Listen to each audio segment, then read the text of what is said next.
Nakapagbati ka na ba ng itlog? Kung hindi pa, abay, bumati na kayo.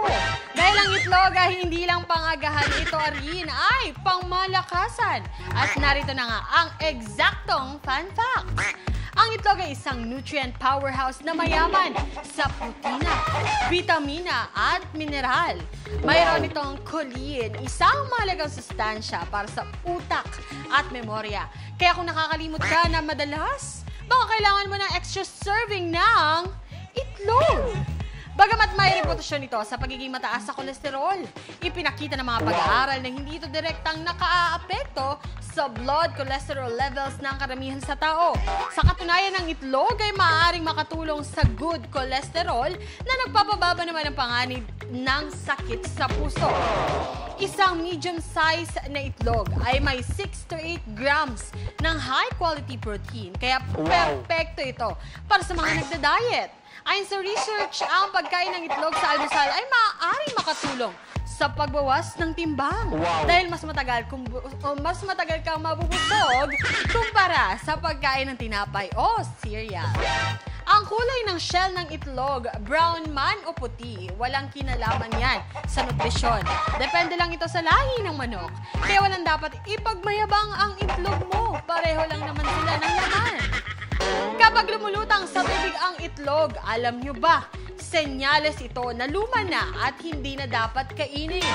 Kung lumubog ito ng patayo, medyo luma na rin, pero pwede bang kainin? Kung nakahiga sa tubig, fresh na fresh pang itlog na yun. Eto naman tayo, mga tampok na lutong itlog sa Pilipinas. Una na dyan, ang paborito ng lahat, tortang talong. Alam nyo ba na nito lamang kinilala ito ng Taste Atlas bilang ikalawang pinakamasarap na egg dish sa mundo? Simple pero lutong bahay na bumubihag sa panlasa ng maraming Pinoy. At sunod naman ang itlog na maalat. Yan, ang pulang itlog na laging ka-partner ng kamatis at sinangag na kung nagugutom tuloy ako ngayon. Mas maalat pa kasi ito sa mga hugot ng isang sawi sa pag-ibig. At sunod naman ang arroz caldo. Maliban sa itlog, may kasamang luya at bawang para sa dagdag na init sa katawan. Laging bida sa mga may sakit o gusto lang ng mainit-init na pagkain. Kaya dapat, kapag nag-arroz caldo ka, meron itong kapartner na itlog. At syempre, ang egg drop sandwich. Bagong sumikat ito sa Pilipinas, pero mabilis na naging paborito.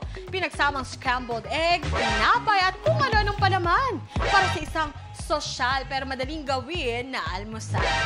At syempre, ang pinaka-classic at basic, pritong itlog. Simple pero hindi matatawaran. Over easy sunny side up, scrambled o hard-boiled egg. Kung paano mo lutuin, ikaw na ang bahala. Pero siguraduhin mo hindi sunog ito. Maliban na lang kung mahilig ka sa lasang uling. Sa huli, ang itlog ay hindi lang pagkain. Isa itong simbolo ng kasimplehan at sustansya. Kaya sa susunod na may magtanong kung ano ang ulam mo, syempre ang isasagot, walang katapusang itlog na naman.